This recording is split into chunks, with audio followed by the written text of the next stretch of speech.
We have a problem, Batman. Gotham needs you again.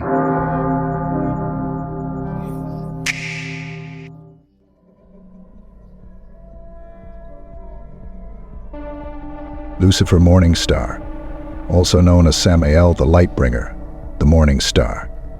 The devil, former ruler of hell, now a free agent walking the earth by choice. Immortal, indestructible, older than time, charismatic, hedonistic, calculating. His face is charming, his voice persuasive.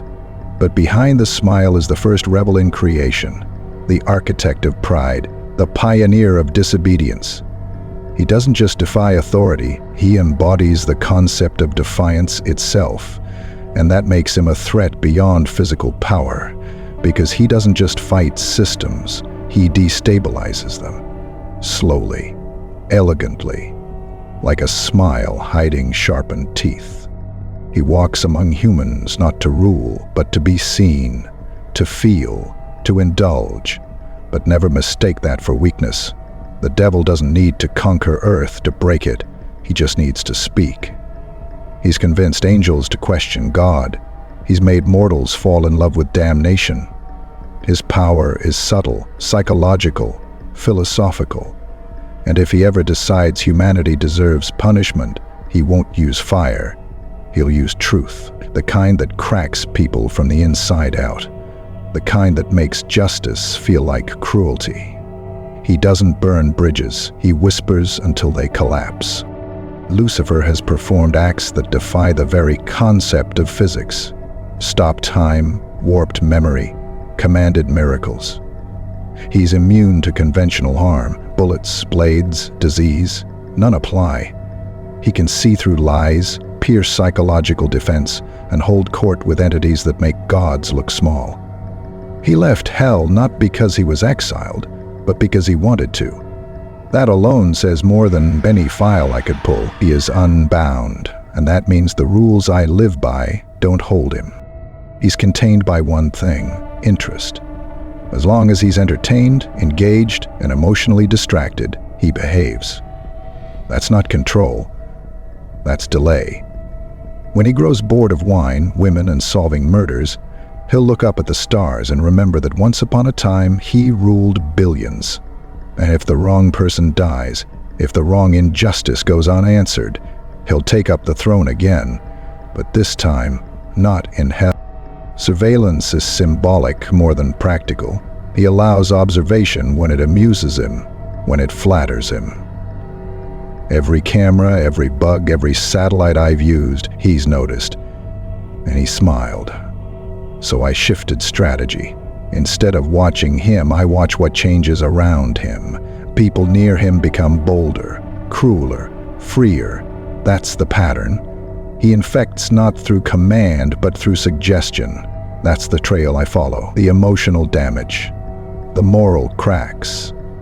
When too many people start justifying their worst instincts with confidence, he's nearby. I've placed monitoring algorithms in law enforcement databases, mental health case files, confessional transcripts. Anywhere idealism turns to obsession, that's where he feeds. That's where he leans in.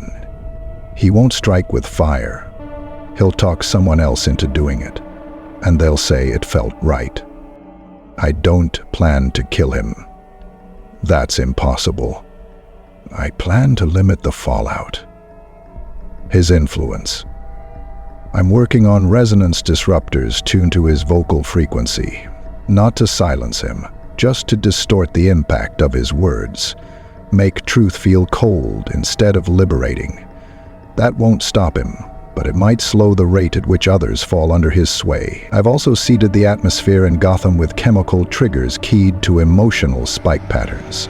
If someone feels too right, too justified, too unburdened, too fast, the signal flags it. And I check for Lucifer's shadow nearby. What do you think, Alfred?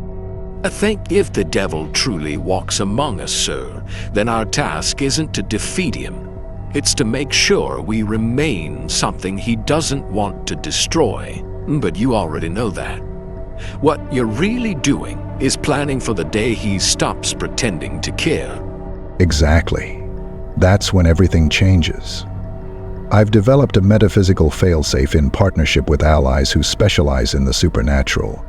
Zatanna, Constantine, even Etrigan, a circle of containment that doesn't trap Lucifer, it traps the world from him. If triggered, it cuts him off from human interaction. Emotional quarantine. No prayers, no devotion, no eyes. He feeds on meaning. Remove the audience, and he loses interest.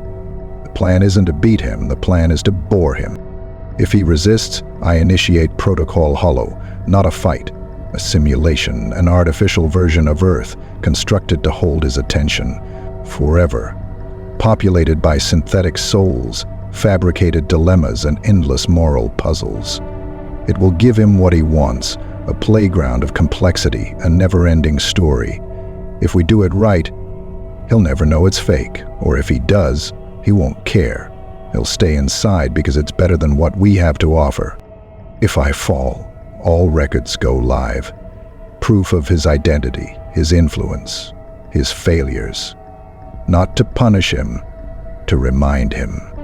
To remind everyone that he isn't untouchable, that he's not just a story, that he's real, and real things have consequences, even God's. Lucifer Morningstar isn't fire and brimstone. He's the slow erosion of certainty, the voice that makes justice feel arrogant and doubt feel divine. He doesn't need to kill to win. He just needs you to agree with him once, and then you belong to him. Though I don't argue, I don't engage, I don't worship. I plan. Quietly, coldly, because even the devil underestimates the man who never stops preparing. End foil.